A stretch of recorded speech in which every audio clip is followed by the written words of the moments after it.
السلام علیکم ورحمۃ اللہ تعالی وبرکاتہ۔ نحمده ونصلي ونسلم على رسوله الكريم اما بعد فاعوذ باللہ من الشیطان الرجیم بسم اللہ الرحمن الرحیم ان اللہ وملائکته یصلون علی النبی یا ایہا الذین آمنوا صلوا علیہ وسلموا تسلیما اللہم صل علی سیدنا ومولانا محمد معدن الجود والکرم وآلہ الکرام وابنہ الکریم وبارک وسلم صلاۃ وسلاما علیک یا رسول اللہ صلی اللہ تعالی علیہ وسلم۔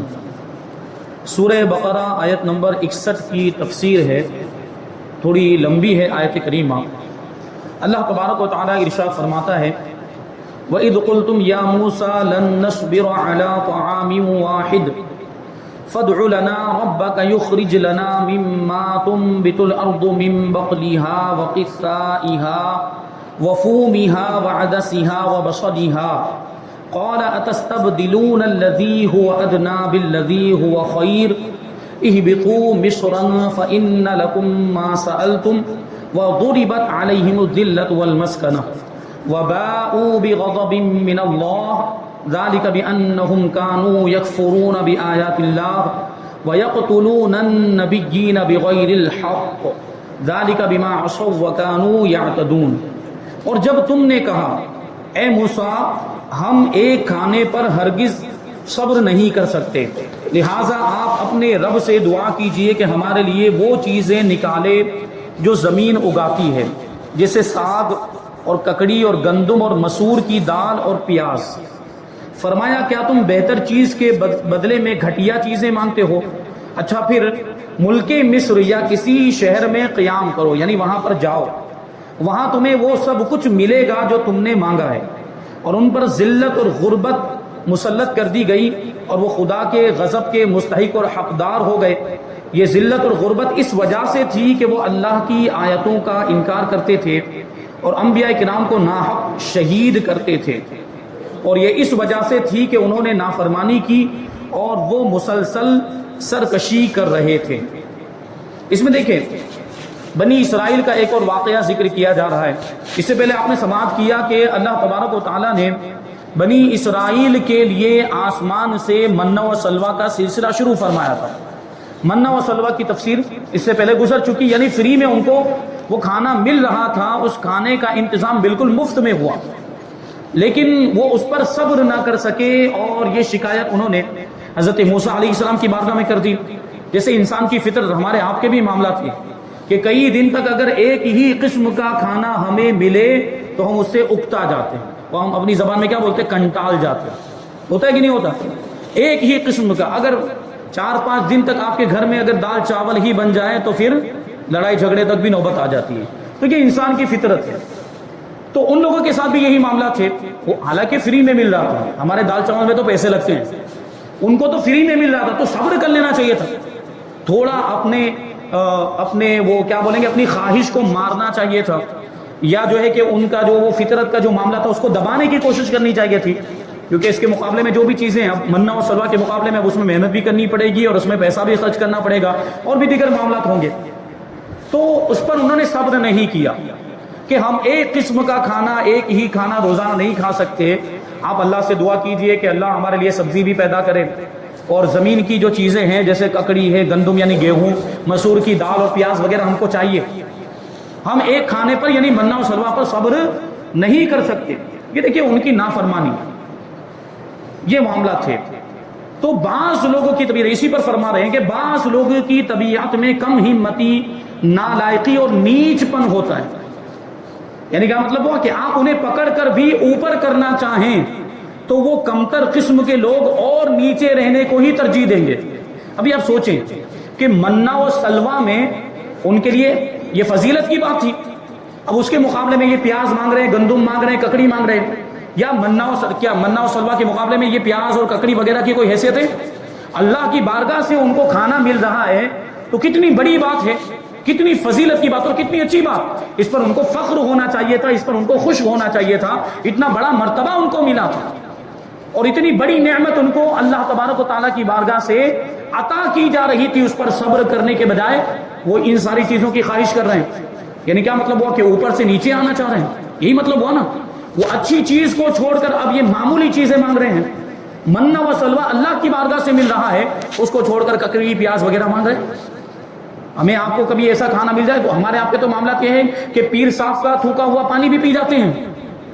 اللہ کی بارگاہ سے منہ و سلوہ کی عقیدت کے معاملات. ابھی کچھ لوگ ہیں جو ان سب چیزوں کو نہیں مانتے.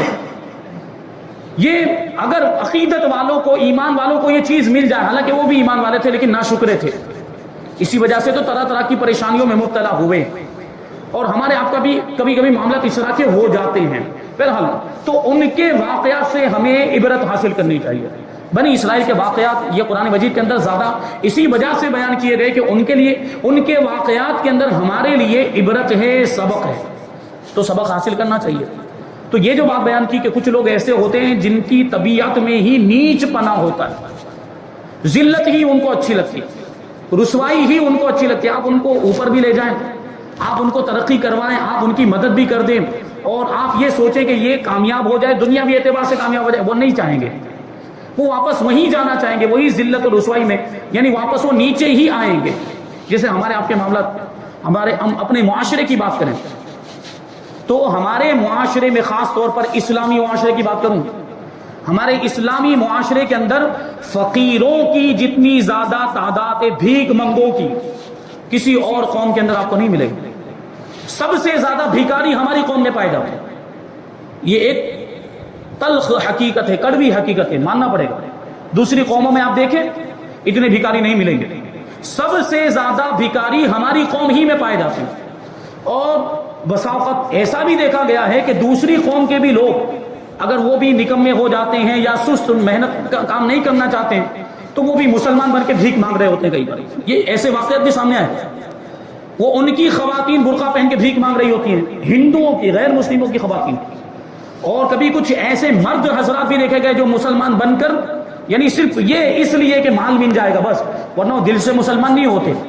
تو وہ یہ کیونکہ ان کو پتا چل گیا ہے کہ اس قوم کے اندر یہ چیز بہت زیادہ پائی جاتی ہے، اور ہماری قوم بھی اندھی ہو چکی ہے، ایسے لوگوں کی مدد بھی کر دے.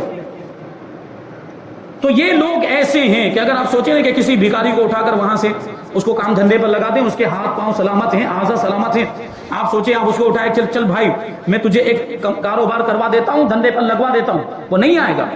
کیوں؟ کیونکہ کاروبار میں محنت کرنی پڑے گی، وہاں پہ مشقت برداشت کرنی پڑے گی، اور یہاں فری میں مل رہا ہے نہیں والا. ابھی کیا ہوتا ہے ان لوگوں کا، فقیروں کا معاملہ یہ ہوتا ہے جو پیشہ ور فقیر ہیں ان کی بات کر رہا ہوں، جنہوں نے اپنا پیشہ ہی بھیک مانگنے کو بنا لیا، پروفیشنل فقیر. تو ان کے معاملات یہ ہو گئے. اب کھانا بھی مل جا رہا ہے روزانہ، 2 ٹائم کا کھانا بھی، 3 ٹائم کا ناشتہ بھی مل جاتا ہے. صبح میں آپ جا کے دیکھیں خواجہ دانا پر روزانہ کوئی نہ کوئی ہوتا ہے جو وہ چائے والے کو پیسہ دے کر چلے جائے گا. وہ سارے فقیروں کے لیے انتظام ہو گیا. اور دونوں ٹائم کے کھانے کا بھی انتظام ہوٹلوں میں ہو رہا ہے. ہوٹلوں میں وہ پارسل کا پیسہ دے کر چلے جاتے ہیں، پھر وہ پارسل ان میں تقسیم ہوتے ہیں. اور اگر وہ نہ بھی ہو، یہ گلی کوچوں میں گھومتے ہیں اور کھانے کا انتظام ویسے بھی وہ گھر والے جو بھی ہمارے بھائی بہن ہیں وہ بچا ہوا کھانا ان کو دے دیتے ہیں، تو کھانے کا انتظام تو ویسے ہی ہو رہا ہے. اب اس کے علاوہ جو پیسے ان کو مل رہے ہیں وہ پورے کے پورے محفوظ وہ جمع ہوتے جا رہے ہیں. لاکھوں لاکھ کا بیلنس ہے ان کے پاس. یہ پیشہ ور فقیروں کی بات کر رہا ہوں، اور یہ ہوا میں بات نہیں کر رہا، ہمارے پاس دلیل ہے، گواہ بھی موجود. کچھ سالوں پہلے کی بات ہے، یہ جو دواخانہ خواجہ دانا میں، ساروجنک دواخانہ، وہاں پر ایک بڈھا فقیر رہتا تھا. اب وہ لا وارث تھا، اس کا کوئی وارث نہیں، کوئی بیٹا وغیرہ کچھ پتہ نہیں. اب وہ بہت زیادہ بڈھا عمر ہو گئی اس کی، یہاں تک کہ اس کا انتقال ہو گیا، مر گیا. تو اب پولیس والے آئے، معلوم کیا تو اس کا کوئی وارث نہیں ہے. اس کے سامان کو تلاش کیا، اس کے سامان کی تلاشی لی. وہ ایک جھولا تھا بس، اس کے پاس ایک تھیلا، دوسرا کوئی سامان بھی نہیں تھا. تو اس کو کھولا اور اس کا سارا سامان نکالا، تو اس میں سے، اس تھیلے میں سے بینک کی پاس بک نکلی. یہ فقیر ہے، دیکھیں آپ، جن کو ہم لوگ دیتے ہیں نا، یہ آتے جاتے اور اس ثواب کا کام سمجھتے ہیں ہم ان فقیروں کی مدد کرنا. ان کے معاملات پہ غور کریں. وہ پاس بک کو نکالا، اب بینک میں جا کر معلوم کروایا کہ یہ اکاؤنٹ میں کتنے پیسے، 4 لاکھ روپے تھے. کتنے؟ وہ فقیر کے اکاؤنٹ میں 4 لاکھ روپے تھے. بتاؤ ایسے فقیروں کو دینا جائز ہے؟ ایسے فقیروں کو دینا جائز ہے؟ اور ہم ایسے فقیروں کی مدد کر رہے ہیں، جبکہ جو واقعی حقدار ہیں ان کو بھولے بیٹھے. حکم کیا ہے؟ کہ ہم جو صحیح حقدار ہیں ان کو تلاش کریں. ہمارے پڑوس میں ہمارا پڑوسی بھوکا ہوتا ہے, اس کے گھر میں چولہا نہیں جلا ہے, اور ہم جا کے وہاں پہ وہ لکھ پتی پیشاور بھکاریوں کو دے رہے ہیں. لکھ پتی ہیں وہ, ان کے پاس وہ ظاہر تو یہی کریں گے کیونکہ ان کو لینا ہے نا, اور وہ پھٹے پرانے کپڑے بھی پہنیں گے, لیکن ان کے اس طرح کے معاملات ہوتے ہیں. تو ان لوگوں کو دینا جائز ہی نہیں ہے. کیا فرمایا گیا؟ مسئلہ یہ ہے کہ جس کے پاس ایک ٹائم کا کھانا ہو اس کے لیے بھیک مانگنا جائز ہی نہیں ہے, اور ایسے فقیر کو دینا بھی جائز ہے. ایک ٹائم کا کھانا بھی موجود, جیسے ابھی شام کا وقت ہے تو شام کا کھانا اگر اس کے پاس موجود ہے, بھیک مانگنا جائز نہیں, وہ ابھی کھائے, اور کل کے دوپہر کے کھانے کی ابھی سے فکر نہ کرے. کل جب دوپہر کا وقت آئے گا تو دیکھا جائے گا, اپنے رب پر بھروسہ کرے, کہیں سے انتظام فرما دے. نہیں ہو پایا تو پھر بھیک مانگے, اس وقت اس کو اجازت ہوگی. اگر دوپہر تک اس کے کھانے کا انتظام نہیں ہو پایا تو دوپہر کا انتظام ہو گیا, شام کے لیے نہیں مانگ سکتا, بھیک مانگنے کی اجازت نہیں ہے. اور ایسے بھکاری کو کہ جس کے پاس ایک وقت کا کھانا موجود ہے دینا جائز نہیں, اور ہم دے رہے ہیں, اور اس پر کوئی توجہ نہیں دیتے کہ ہم دے رہے ہیں تو ہمارا یہ دینا جائز بھی ہے کہ نہیں ہے. یہ کچھ باتیں ہوتی ہیں, یعنی ایسے مانگنے والوں کو تو کچھ جو حقیقی حقدار ہیں وہ محروم ہو جاتے ہیں. اور آس پڑوس میں اپنے محلے میں یہ ہماری ذمہ داری بنتی ہے کہ ہم ان کو تلاش کریں جو باقی ایسے حقدار, وہ جو نہیں مانگتے عزت نفس کی وجہ سے اور سیلف ریسپیکٹ کی وجہ سے لوگوں کے سامنے ہاتھ نہیں پھیلاتے. تو ہمیں خود ان کو ڈھونڈنا چاہیے اور خود ان کی مدد کرنی چاہیے. ایسے لوگوں کی, یہ پیشہ ور فقیروں کو نہیں دینا چاہیے. اگر واقعی کوئی ایسا ہے کہ اس کے اعضاء ہی سلامت نہیں ہے, وہ یعنی کمانے وغیرہ کی طاقت ہی نہیں رکھتا, ہاتھ پاؤں ٹوٹے ہوئے ہیں, بالکل اس کے اندر صلاحیت نہیں ہے, تو آپ اس کو دیں کیونکہ وہ معذور ہے, وہ اپاہج ہے. لیکن ایسے فقیر, اکثریت تو ان کی ایسی ہے کہ ان کے اعضاء سلامت, ہاتھ پاؤں سلامت, پھر بھی بھیک مانگ رہے ہیں. وہ اگر کام کرنا چاہے تو نہیں کر سکتے. لیکن جو خوددار ہوتے ہیں وہ معمولی سی معمولی چیز بھی بیچ لیں گے, لیکن بھیک مانگنا گوارا نہیں کریں گے. جو خوددار ہوتے ہیں ان کی یہ بات کروں میں. وہ آپ دیکھیں گے فٹ پاتھ کے اوپر کچھ لوگ ایسی چیزیں بیچ رہے ہوتے ہیں, جیسے کوئی وہ پاپڑ بیچ رہا ہوتا ہے, کوئی چھوٹی دوسری کوئی چیز بیچ رہا ہوتا ہے. بس ان کا مقصد یہی ہوتا ہے کہ ہم لوگوں کے سامنے ہاتھ نہیں پھیلائیں گے, ہم جو بھی کھائیں گے خودداری کے ساتھ اپنی محنت کا کھائیں گے. تو ایسے لوگوں کی, اور ایسا کہا بھی جاتا ہے کہ بسا اوقات ایسے لوگوں سے خرید لینا چاہیے, ضرورت نہ بھی ہو تب بھی وہ سامان خرید لینا چاہیے, کیونکہ وہ خوددار ہیں, وہ بھیک نہیں مانگتے, وہ یہ سوچتے ہیں کہ ہم اپنی محنت کا کھائیں گے. اور اللہ کے رسول نے بھی ارشاد فرمایا کہ بہترین رزق وہ ہے جو خود کی محنت سے کمایا جائے, خود محنت کر کے جو کمایا جائے اور کھایا جائے وہ بہترین رزق. تو یہ بات بھی ذہن میں رہے. تو ان لوگوں کے معاملات ایسے ہوتے ہیں, فقیروں کے معاملات. جو کسی فقیر کو اگر آپ اٹھائیں اور بولیں کہ چل تجھے کاروبار پہ لگا دوں, چل تجھے دھندا کروا دوں, چل تجھے دکان کروا دوں, نہیں آئے گا وہ. کیوں؟ اس کو فری میں کھانے کی عادت پڑ گئی, مفت میں کھانے کی عادت پڑ گئی. وہ اس طرح کے نیچ لوگ ہیں اور بالکل نچلے طبقے کے لوگ ہیں کہ وہ ترقی کرنا ہی نہیں چاہتے, اور اسی میں وہ اپنی عزت سمجھ رہے ہیں, جبکہ یہ انتہائی قسم کی ذلت ہے. بھیک مانگنا اس میں کون سی عزت ہے؟ وہ بھیک مانگتے ہیں. اور بعض لوگوں کے تو معاملات ایسے, اللہ کی پناہ, وہ ایک مخصوص برادری ہے جس کو فقیر کہا جاتا ہے, وہ برادری کا نام ہی فقیر, یا کچھ علاقوں میں شاہ کہا جاتا ہے, کچھ علاقوں میں دیوان کہا جاتا ہے. وہ زکوٰۃ اور صدقات وغیرہ کو لینا اپنا حق سمجھتے ہیں. مالدار ہوں گے, بنگلہ بھی ہے, گاڑیاں بھی ہے, پھر بھی زکوٰۃ لیتے ہیں, پھر بھی صدقات واجبہ لے رہے ہوتے ہیں. اور بعض علاقوں کے بارے میں تو یہاں تک سنا گیا ہے کہ وہ دیوان برادری کے لوگ, فقیر برادری کے لوگ اتنے مالدار ہوتے ہیں کہ ان کے پاس 4 ویلر ہوگی. اور یہیں پہ بات ختم نہیں کہ 4 ویلر ہے پھر بھی زکوٰۃ, اسی 4 ویلر میں بیٹھ کر زکوٰۃ وصول کرنے کے لیے جاتے ہیں. اسی 4 ویلر میں بیٹھ کر, شرم نہیں آتی ان کو, حیا نہیں آتی. 4 ویلر میں بیٹھ کے گاؤں میں گھومیں گے, بھائی زکوٰۃ لاؤ, ہماری زکوٰۃ ہمارا حق ہے. کیسی قوم ہے بتائیے, کتنی نیچ قسم کی قوم. اللہ تبارک و تعالیٰ نے دیا ہے اور شریعت کا حکم ہے کہ زکوٰۃ کا مستحق وہی ہے جو شریف فقیر ہو, اسی کو دیا. اب دینے والے بھی بے وقوف, وہ 4 ویلر لے کر آئے پھر بھی دے رہے ہیں اسے, مسئلہ نہیں معلوم اور نہیں ہوتا معلوم, اسی وجہ سے یہ سب کرتے ہیں جاہل قسم کے لوگ. تو یہ اس طرح کے لوگ, اور انہی لوگوں کی وجہ سے ہمارا معاشرہ خراب ہو رہا ہے, اور مسلم قوم بدنام ہوتی, پوری دنیا کے اندر بدنام ہوتی کہ یہ چیز سب سے زیادہ ہماری قوم میں پائی جاتی ہے. اگر ان کو دینا ہی بند کر دیا جائے نا تو خود بخود جا کے بازار میں کمائیں گے, محنت کریں گے. یہ ہم بھی کہیں نہ کہیں اس کے ذمہ دار ہیں, کیونکہ ہم بھی دے رہے ہیں. وہ 2-4 جملے زیادہ بول دیتے, وہ ضد کر رہا تھا اس لیے دے دیا, وہ پیچھے پڑ گیا تھا اس لیے دے دیا. کیوں دے رہے ہیں؟ مت دیجیے. نہیں دیں گے, خود بخود کمانے پر مجبور ہوں گے. کمائیں گے، اس سے معاشرہ ترقی کرے گا، سوسائٹی ترقی کرے گی، اور پھر ایسے جو واقعی حقدار ہیں ان کو ڈھونڈ کر ان کی مدد کریں تو اس کے ذریعے سے بھی معاشرہ ترقی کرے گا اور معاشرے میں بیلنس، توازن قائم ہوگا۔ ان ساری چیزوں پر توجہ دینے کی ضرورت ہے۔ تو بہرحال یہاں بات چل رہی ہے بنی اسرائیل کی کہ انتہائی نیز قسم کے لوگ، کہ اتنا بڑا مرتبہ ملا، منہ و سلوہ مل رہا ہے، پھر بھی نہیں، ان کو تو وہی پیاز اور گندم چاہیے، یعنی وہی نیچے ہی جاتے ہیں، نیچے رہنے ہی کو ترجیح دیتے۔ اتنا بڑا مرتبہ ملا، وہ مرتبہ نہیں رکھنا چاہتے اپنے پاس، بس وہی ان کو چاہیے، ککڑی پیاز۔ ایسے لوگ عموماً زندگی کی لذتوں اور نعمتوں سے فائدہ نہیں اٹھا پاتے۔ بلند ہمت اور بہتر سے بہتر کے طالب ہی خالق و مخلوق کے یہاں پسندیدہ ہوتے ہیں، جن کے حوصلے بلند ہوتے ہیں، اور جو ترقی کرنا چاہتے ہیں، جو کامیابی حاصل کرنا چاہتے ہیں، ان کو مخلوق بھی پسند کرتی، لوگ انسان بھی پسند کرتے ہیں، اور وہ رب کے یہاں بھی محبوب ہوا کرتے ہیں۔ بنی اسرائیل پر نعمتوں کے ذکر کے بعد یہاں سے ان کی کم ہمتی اور نالائقی اور نافرمانی کے کچھ واقعات بیان فرمائے جا رہے ہیں۔ ان میں سے ایک واقعہ یہ ہے کہ بنی اسرائیل نے حضرت موسیٰ علیہ السلام سے مطالبہ کیا کہ ہم ایک ہی قسم کے کھانے پر صبر نہیں کر سکتے، آپ دعا کریں کہ ہمیں زمین کی ترکاریاں یعنی سبزیاں اور دالیں وغیرہ ملے۔ حضرت موسیٰ علیہ السلام نے انہیں سمجھایا کہ تمہیں اتنا اچھا کھانا بغیر محنت کے مل رہا ہے، کیا اس کی جگہ ادنا قسم کا کھانا لینا چاہتے ہو؟ یعنی جو اللہ کی طرف سے آ رہا ہو، ظاہر سی بات ہے وہ کھانا کتنا اچھا ہوگا، وہ کتنی بڑی نعمت، اب اس کے مقابلے میں یہ چھوٹی چیزیں مانگ رہے ہیں، گندم، گیہوں، پیاز، ککڑی وغیرہ۔ لیکن جب وہ نہیں مانے، ان کو تو بس وہی چاہیے تھا، تو حضرت موسیٰ علیہ السلام نے پھر بارگاہ الہی میں دعا کی، تو اس پر حکم ہوا کہ اے بنی اسرائیل، اگر تمہارا یہی مطالبہ ہے تو مصر چلے جاؤ، وہاں تمہیں وہ چیزیں ملیں گی جن کا تم مطالبہ کر رہے ہو۔ مصر سے مراد یا تو ملک مصر ہے جس کو ایجپٹ کہا جاتا ہے، یا مطلقاً کوئی بھی شہر، کیونکہ عربی میں مصر کا مطلب ہوتا ہے شہر، تو یا تو کوئی بھی شہر مراد ہے یا ملک مصر مراد ہے۔ ملک مصر چلے جاؤ، شہر مصر چلے جاؤ، یا پھر کسی بھی شہر میں چلے جاؤ، وہاں پر جو بھی تم مانگ رہے ہو وہ چیزیں تمہیں مل جائیں گی۔ یہاں اس بات کا خیال رکھیں کہ ساگ، ککڑی وغیرہ جو چیزیں بنی اسرائیل نے مانگی، یہ ان کا مطالبہ گناہ نہیں تھا، یعنی ککڑی وغیرہ، گندم وغیرہ مانگنا یہ گناہ نہیں تھا، لیکن منہ و سلوہ جیسی نعمت بے محنت چھوڑ کر اس کی طرف مائل ہونا یہ پست خیالی ہے، یعنی بے وقوفی ہے۔ جب منہ و سلوہ مل رہا ہے اس کے مقابلے میں پیاز اور گندم اور ترکاریاں مانگ رہے ہیں تو یہ بے وقوفی ہوئی۔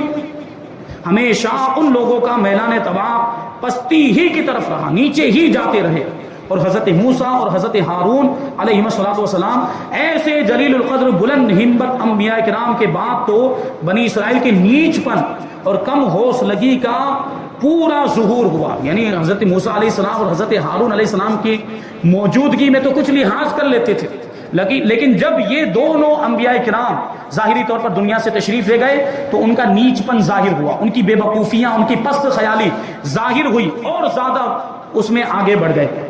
جب بڑوں سے نسبت ہو تو دل و دماغ اور سوچ بھی بڑی بنانی چاہیے۔ ان کی نسبت دیکھیں کیسے کیسے جلیل القدر انبیاء کرام سے تھی، لیکن ان کی سوچ وہی نچلی والی سوچ، بالکل بے وقوفی والی۔ اور مسلمانوں کو تو بنی اسرائیل سے زیادہ اس بات پر غور کرنا چاہیے کہ ان کی نسبت تو سب سے بڑی ہے۔ سوچیں، حضرت موسیٰ اور حضرت ہارون سے نسبت ہے، اس نسبت کا یہاں پر ذکر کیا جا رہا ہے۔ ہماری نسبت تو سید الانبیاء سے، ہماری نسبت تو امام المرسلین سے ہے۔ ہمیں اس بات پر کتنا غور کرنا چاہیے اور ہمیں اس کا کتنا لحاظ کرنا چاہیے، ہمیں اپنے مرتبے کو جاننا اور پہچاننا چاہیے، اور اسی اعتبار سے اپنی زندگی گزارنی چاہیے۔ یعنی ذلیل قسم کی چیزیں اور انتہائی گھٹیا چیزوں کے چکر میں نہیں پڑنا چاہیے، اعلیٰ، کیونکہ اللہ تبارک و تعالیٰ نے ہمیں نبی بھی ویسا عطا فرمایا ہے، تو ہماری سوچ بھی ویسی بلند و بالا ہونی چاہیے۔ اب یہاں پر ایک بات بیان کی گئی ہے کہ ضربت علیہم الذلۃ والمسکنہ، پہ بنی اسرائیل پر ذلت اور غربت مسلط کر دی گئی، یعنی محتاجی مسلط کر دی گئی، اور وہ ذلت مسلط کر دی گئی، یعنی یہودیوں پر ان کے گھٹیا کردار کی وجہ سے ذلت اور غربت مسلط کر دی گئی۔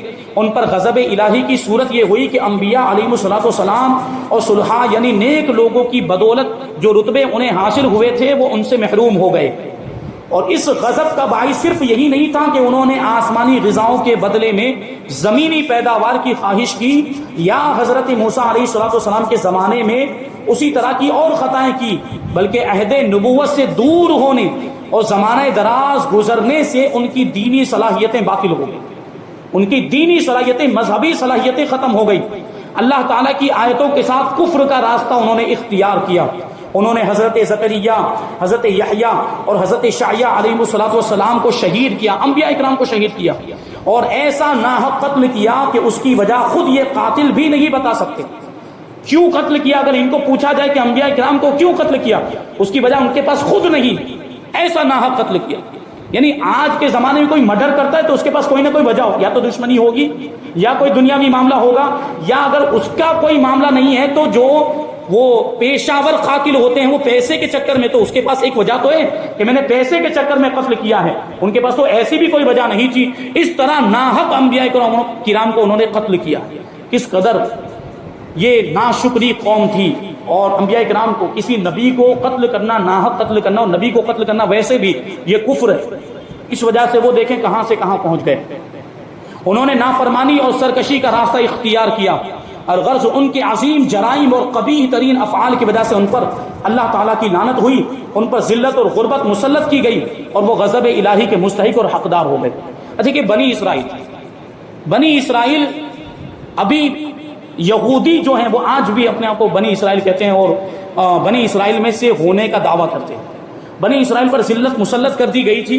آج بھی یہودیوں کا وہی معاملہ ہے، پوری دنیا میں ذلیل ہوتے ہیں. پوری دنیا میں یہ اللہ تبارک و تعالیٰ کی طرف سے ان پر یہ مار پڑی ہے کہ آج بھی پوری دنیا میں ذلیل و رسوا ہو رہے ہیں. یہ ہٹلر کے زمانے کی بات کریں تو ہٹلر نے تو یہودیوں کا قتل عام کیا. اس سے کسی نے پوچھا تھا کہ یہودی جو بھاگ گئے وہی بچ گئے تھے، ورنہ جو بھی اس کے قبضے میں آئے وہ قتل کر دیے گئے. اس کا تو ارادہ تھا کہ دنیا میں ایک بھی یہودی باقی نہ رہے. ہٹلر حالانکہ وہ عیسائی تھا، ہم اس کا بھی فیور نہیں کرتے، لیکن دیکھیں اس سے کسی نے پوچھا کہ تم نے یہودیوں کا قتل عام کیوں کیا، تو اس نے کہا کہ ان قریب دنیا جان جائے گی کہ میں یہودیوں کا نام و نشان کیوں مٹانا چاہتا ہوں. اور آج دیکھ رہے ہیں ان کے کیسے کیسے معاملات. تو اس وقت بھی ذلیل و رسوا ہوئے، اور آج بھی.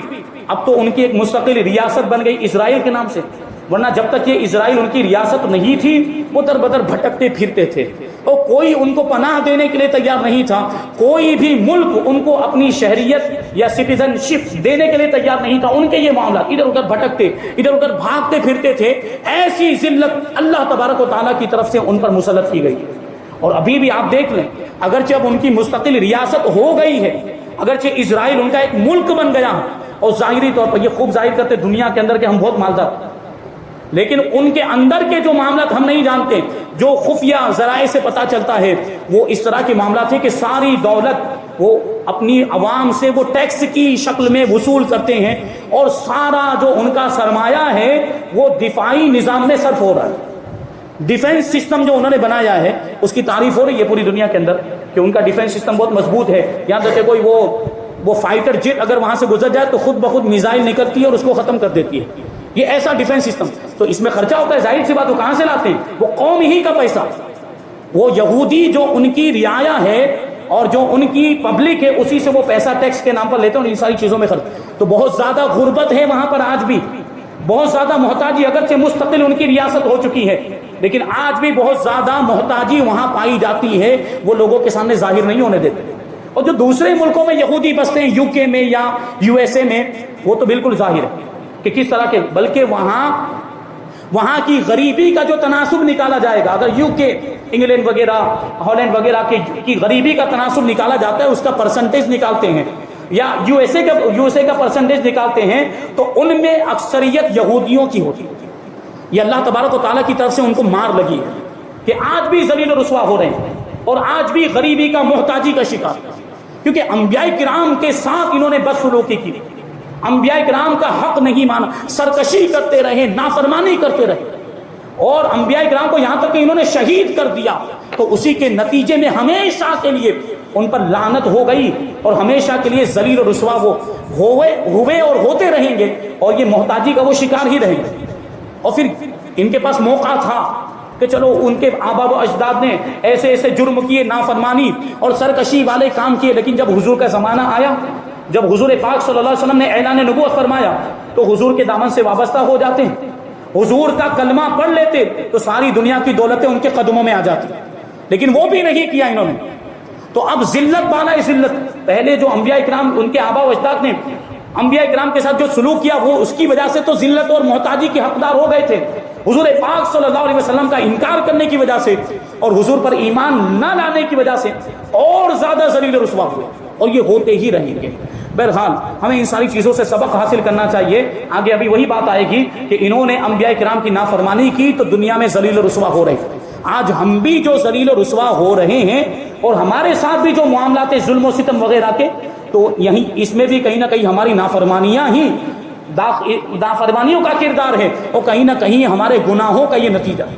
تو اس پر ہمیں غور کرنا چاہیے۔ اللہ تبارک و تعالیٰ کی بارگاہ میں دعا ہے کہ جو کچھ بھی بیان ہوا اس پر ہم سب کو عمل کرنے کی توفیق عطا فرمائے، اور نور قرآن سے ہم سب کے دلوں کو روشن اور منور فرمائے۔ وما علینا الا البلاغ۔ السلام علیکم۔